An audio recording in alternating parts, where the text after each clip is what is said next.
À Culture sous toutes ses coutures, on est allé à l'exposition Détour et dérive à la Biennale internationale du lin de Port-Neuf. On y a fait le détour. Là, j'ai pas de jeu de mots à faire avec dérive, mais c'est pas grave, on va y jeter un coup d'œil quand même. C'est parti!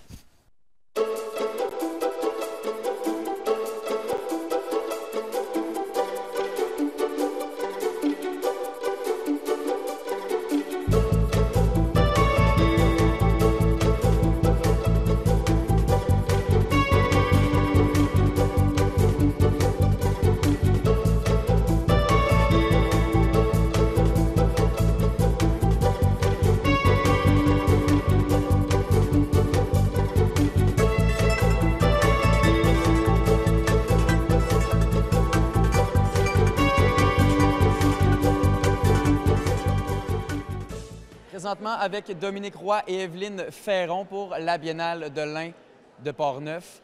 Madame Roy, c'est quoi votre rôle présentement? Bien, moi, je suis la directrice générale de la Biennale et puis je fais aussi partie du comité de direction artistique de l'événement. Donc, j'ai collaboré à monter, en fait, la programmation que les gens peuvent voir cette année ici à Deschambault et à Grondines.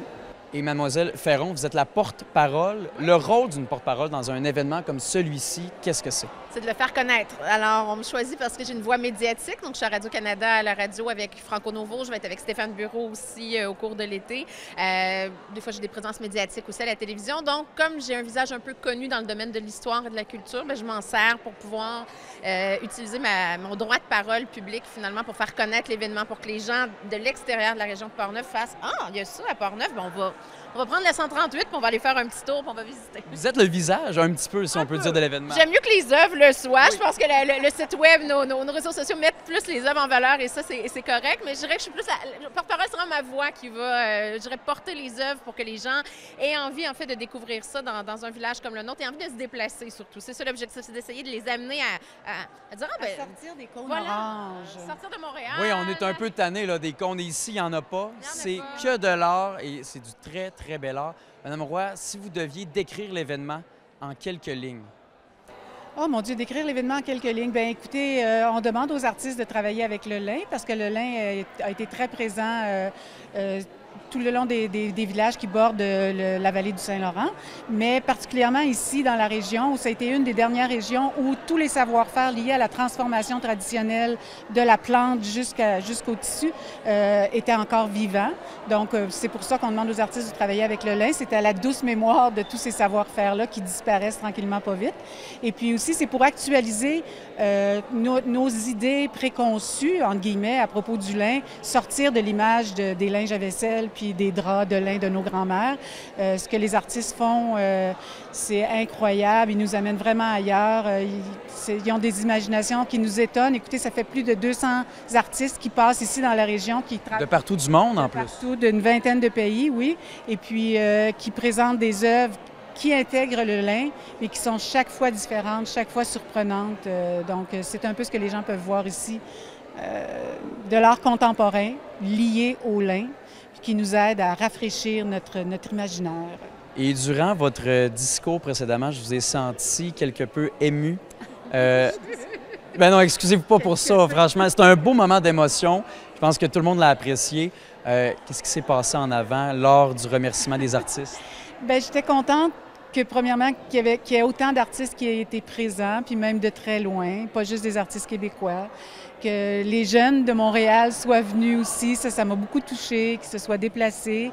Puis que, bien, on arrive aussi à un point comme culminant pour moi, dans le sens que, bon, j'ai développé tous mes cadeaux, on les a installés, puis là, bien, c'est le temps de fêter, puis de présenter tout ça aux gens. Donc, c'est un événement marquant, là, le lancement de la programmation, l'ouverture des expositions.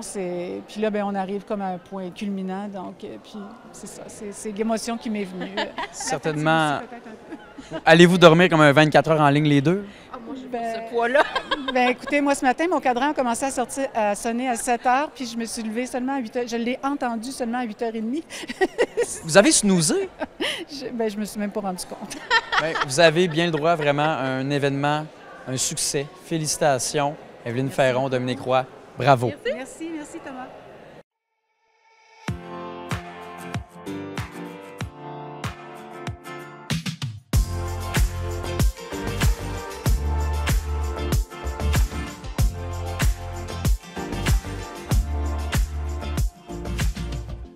je me présente, Vincent Gontier, je suis français, installé dans la région de Grenoble depuis 87 maintenant, avec une pratique centrée essentiellement sur la sculpture.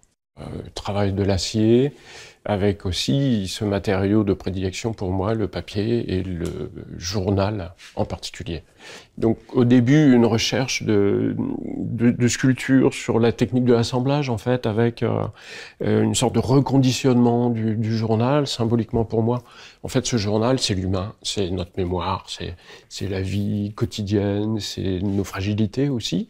L'acier, ça peut être tout ce qui tourne autour de notre condition humaine aussi. Ça peut être les contraintes, ça peut être quelquefois l'oppression, mais ça peut être aussi l'élément qui va être révélateur par cette espèce de double action où j'ai deux modules d'acier qui prennent en fait en mâchoire un bloc de journaux, et cette action de l'acier sur les journaux provoque en fait une réaction aussi du papier. Donc c'est ça, parce qu'on est toujours aussi nous en réaction par rapport à nos vies, ou dans nos vies. Après, dans les variations, il y a les installations avec les origamis. Donc au départ, c'était aussi avec le journal local. Et puis j'ai basculé sur l'utilisation du journal Le Monde, parce que là, symboliquement, je trouve que c'est intéressant d'avoir comme support, en fait, la grande histoire, toute l'activité humaine, en fait, dans ses bouleversements, dans ses contradictions, voilà. Les synapses, donc, qui sont l'une des dernières recherches en fait que j'ai développées. Le principe, en fait, c'est d'assembler 2, 3, 4 pages en fait de journaux que je vais rouler très serrés. C'est un peu comme un composite.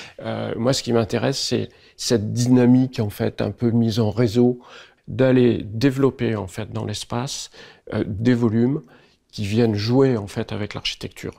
La présence de l'acier, elle y est toujours, puisque j'utilise des épingles, et en particulier des épingles de papetier, pour faire cet assemblage. Donc il est quasiment pas visible, mais techniquement très très présent, oui. J'ai eu dans l'idée de travailler en fait le thème de la moisson, mais cette moisson au sens large, c'est-à-dire qu'il y a l'idée en fait de la migration, en faisant référence aux premiers migrants qui sont venus faire souche et puis mettre en place en fait le développement de la Nouvelle-France et puis du Québec. Ça, c'est à travers des feuilles de papier de lin sur lesquelles j'ai imprimé en fait les noms de ces premiers migrants en allant chercher les ancêtres et puis en brûlant ce texte à la loupe, à la lumière du soleil. Donc il y a un jeu de manipulation où on va chercher les documents, en fait on va chercher des traces. Donc on est dans la mémoire en fait. Pour rebondir sur l'idée de détour en fait, qui est le thème de la biennale, j'avais une sorte d'idée de sculpture suspendue, et en fait ça a complètement changé.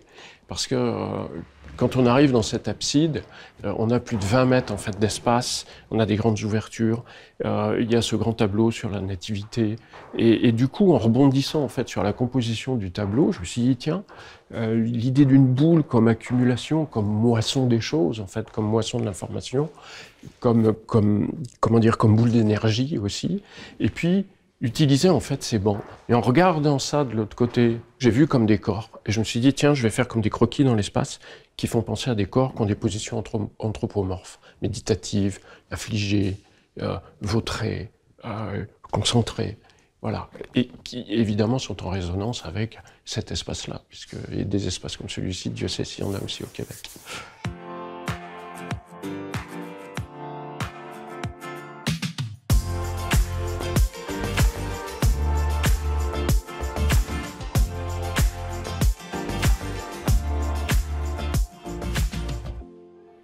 Vincent Gontier, sculpteur français, vous avez fait derrière nous cette œuvre-ci. Ça pique vraiment ma curiosité. Je veux tout savoir. Combien de temps ça vous prend? Ça, ces pièces sont des rouleaux de papier, c'est du journal, c'est réalisé à partir du quotidien Le Monde. Ce qui était important pour moi, c'était d'obtenir cette dominante de clair avec principalement le texte, quasiment pas d'image, garder le noir et blanc, pour justement avoir une installation dynamique en fait dans l'espace. Les rouleaux, il y en a environ 2000, pas tout à fait 2000 dans l'installation. J'en ai préparé 2300 au total. C'est entre 3 et 4 mois de travail à peu près. À peu près. Ouais. Seulement 3 à 4 mois, mais ça donne un très, très beau résultat. Et bon, on sait derrière toute pièce artistique, il y a une idée, une idéologie. Qu'est-ce que ça représente, cette œuvre-ci? J'appelle cet assemblage de journaux roulés, on voit que l'assemblage est réalisé avec des épingles de papetier. Donc ça reste du papier et du métal. C'est la signature de ma démarche en fait. Je suis quelqu'un qui a fait le choix de travailler avec l'acier et les journaux. Pourquoi le journal? Parce qu'en fait, ça parle de notre vie, ça parle de nous, ça parle de notre fragilité, ça parle de notre histoire. Et l'histoire, ça peut être la petite histoire avec le journal local et la grande histoire avec les journaux nationaux, par exemple. Ici, on a Le Devoir. En France, il y a le journal Le Monde. Il y en a d'autres, mais je prends le positionnement du journal Le Monde pour le spectre en fait, de l'information le plus large possible. Et puis aussi, bon, là, j'ai la qualité aussi du matériau. C'est-à-dire que j'ai un matériau qui est un papier qui fait 42 grammes au mètre carré, qui a une certaine finesse et qui permet donc de réaliser une sorte de composite, puisque la fibre du papier est dans le sens de la tige, donc d'avoir quelque chose de relativement résistant en fait, et d'utiliser ces épingles pour faire les assemblages, et du coup là le métal disparaît en fait. Vous avez parlé des journaux français, des journaux québécois. D'un point de vue artistique, parce que vous avez fait le cadeau de venir, de traverser l'Atlantique, voyez-vous une différence entre les Québécois et les Français quant à la perception de l'art? Alors, je ne vous cache pas que j'ai été en résidence pendant 3 semaines à Deschambault. J'ai eu la chance, grâce à l'équipe d'organisation et puis les rencontres périphériques, de pouvoir circuler, visiter quelques expos Québec, Montréal, me balader dans la région. Le sentiment, c'est on se prend moins la tête. On se prend moins la tête au Québec. Et j'avais une réflexion de quelqu'un qui disait, mais en fait les Québécois, ils parlent avec le cœur, ils parlent moins avec la tête. Évidemment, la tête, elle existe, mais le cœur, il fonctionne fort aussi. Et ça, c'est très intéressant parce que ça veut dire aussi que dans un travail plastique, on a un intérêt particulier pour les matières, les matériaux et la part sensible en fait de la production. On n'est pas uniquement sur la part conceptuelle. Elle existe, le rapport au sens est fondamental, et il est fondamental dans la production plastique québécoise, mais ce qui va primer, ça va être aussi un impact, et l'impact sensible en fait. Il faut vivre en fait à une œuvre, il faut qu'on la ressente. Ça vient nous chercher directement au niveau du cœur. Ça vient vous chercher au niveau du cœur, au niveau des tripes aussi, et ça c'est super important. Et ça crée une émotion particulière. Et je crois que quand on a l'équilibre entre le concept, le sens et la plastique, là on a une sacrée force. Ouais. Mais bon, ça c'est du boulot. 3-4 mois de travail quand même. Est-ce qu'on peut, si on y touche, on se pique, j'imagine? Pas trop, non. Ça donne l'impression de pouvoir être piquant, mais c'est pas si piquant malgré tout. C'est pas, non. C'est ce qu'on appelle une illusion artistique. Voilà, la vie peut être piquante quelquefois, mais bon, on peut s'arranger avec. Sur cette parole de biscuit chinois, Vincent Gontier, merci beaucoup vraiment et bravo.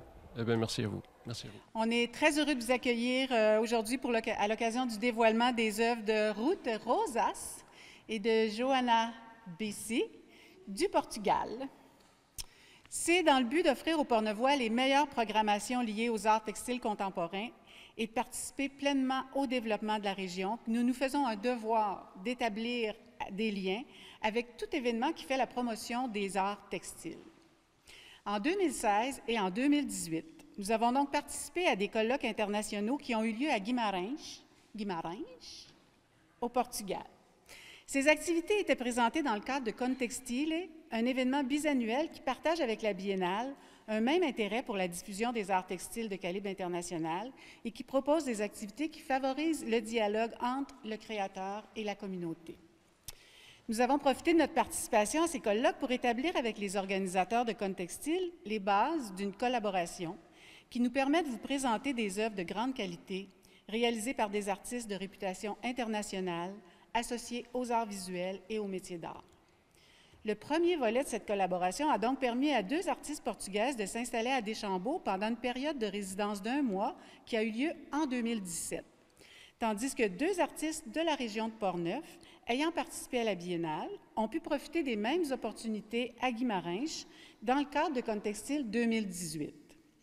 La présence de Mesdames Rosas et Bessé fait suite à ce premier cycle d'échanges qui nous permet de faire rayonner la culture portneuvoise et nous aide à produire ici un événement culturel majeur dont la notoriété dépasse les frontières nationales.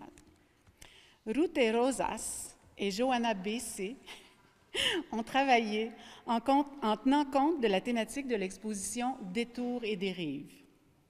Pour ce faire, elles ont dû s'écarter de la voie tracée, accepter de perdre leurs repères, avancer sans connaître la destination, s'abandonner, laisser les choses venir à elles en espérant qu'elles soient porteuses de renouveau. Ruth Rosas.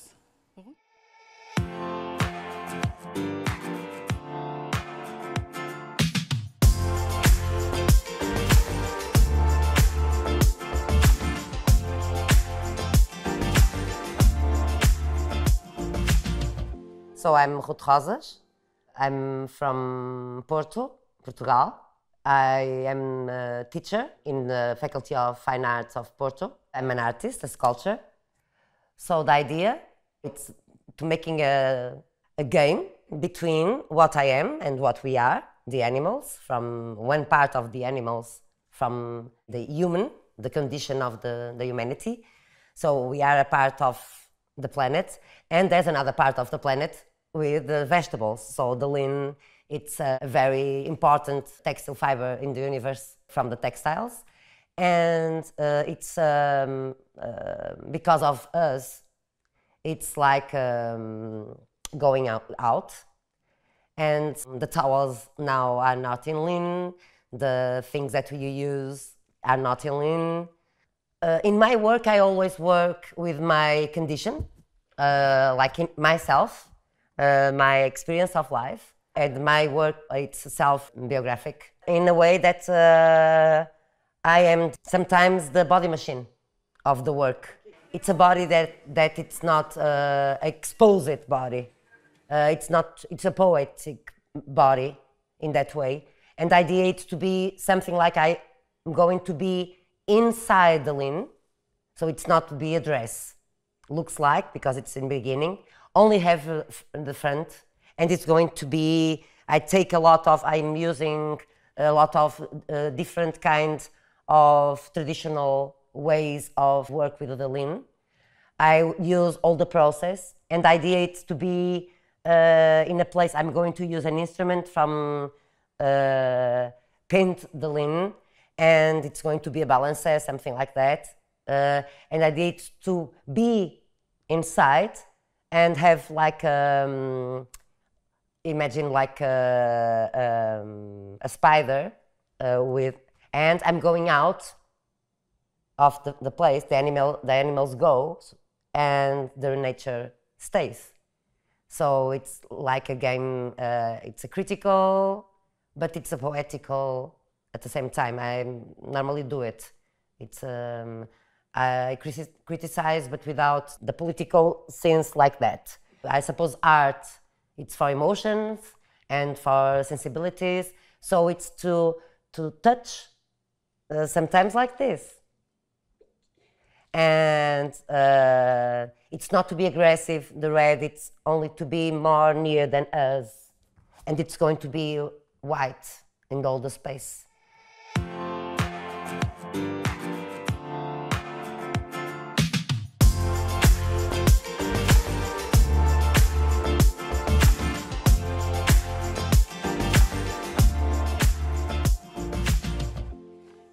Joanna Bessé. Joanna.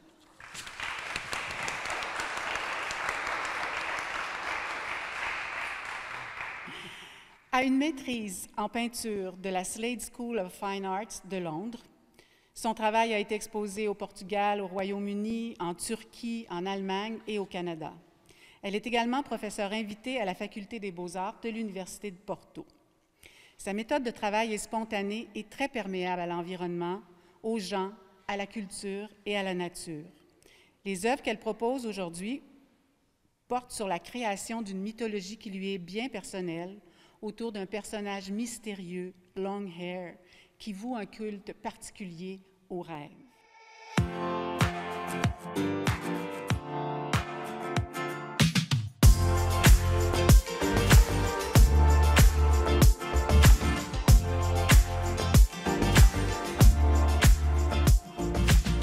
So my name is Joanna Bessé. I am from Porto. The idea for Build is to create this kind of ritual mantles. So these are the collages, and they are the starting point for these mantles. So they are like a study, although they look like finished works, and they will be finished works. They are not going to be presented, so they will be transformed into these mantles, which you can actually use.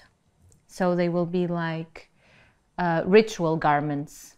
My work has a lot of influences of mysticism and shamanism, and so I study a lot religions and cults and myths. So my work comes a little bit from that. I am always very available to the environment. And so here, I mean, I have my rituals. I feed the birds, and I have my friends who are the squirrels and everything. And so in a way, they enter the work as well. And so the mantles will be, I mean, the collages are quite bidimensional. They only have 2 dimensions in a way. They're like paintings or drawings. But the mantles will have 3 dimensions. So they will have elements coming out of them, and they will have bags with essential oils. So they will have a little bit of smell. They will make noise. So you can actually wear them like in a ritual if you would like to. But the idea is that you can wear them like this. Although in the exhibition, they will be hanging, I mean. Oh, and I'm also making like 3-dimensional textile sculptures that will hang in the exhibition space. Because if you look at the collages, there is always an element which repeats itself, which is this element here. So it's like that. If you look at the board I made, it's like that kind of, Dominique calls it the pajama. It's there hanging on my wall. So it's, I always bring with me a thing I call the power object.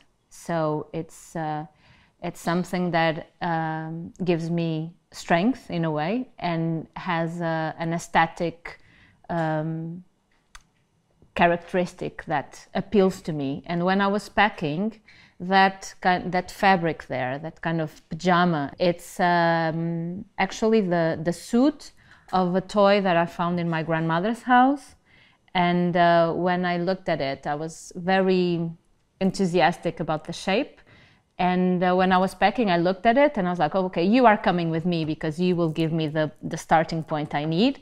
So it actually, yeah, it was the starting point for this work.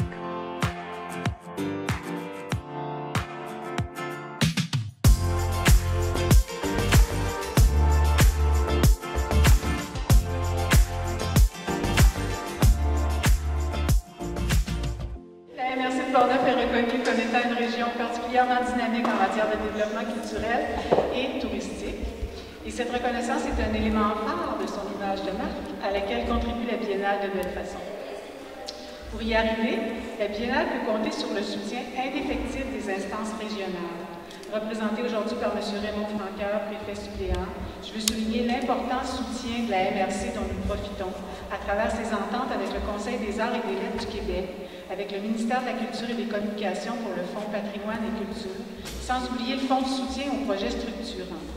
Ce projet a aussi reçu l'appui du député de Portneuf à l'Assemblée nationale, M. Vincent Caron, et l'appui du député de Portneuf, Jacques Cartier, M. Joël Godin, à travers le programme Emploi d'été Canada. Bien entendu, nos activités à Grondines cette année ont été rendues possibles grâce au soutien de la municipalité de Deschambault-Grondines, qui nous prête les magnifiques lieux patrimoniaux où sont présentées nos expositions, et bien sûr, la fabrique de l'église Saint-Charles de Grondines, qui a permis qu'on vous reçoive ici aujourd'hui pour l'occasion. Habituellement, je fais ce petit paragraphe-là à la fin de toutes les présentations, mais je trouvais que ça valait la peine de souligner ici l'appui qu'on a de la MRC depuis les débuts de la Biennale. Donc c'est pour ça que, alors que j'ai toute votre attention, j'ai voulu faire cette nomenclature. Alors nous vous avons conviés ici aujourd'hui pour exprimer notre sentiment d'appartenance à la communauté des arts textiles contemporains et notre volonté d'enrichir son territoire et ses réseaux. En 2016, nous avons créé des liens avec l'événement Contextile qui a lieu au Portugal, ce qui nous a donné l'occasion de faire connaître la Biennale là-bas et de partager et d'échanger sur nos expériences communes en tant qu'événement artistique.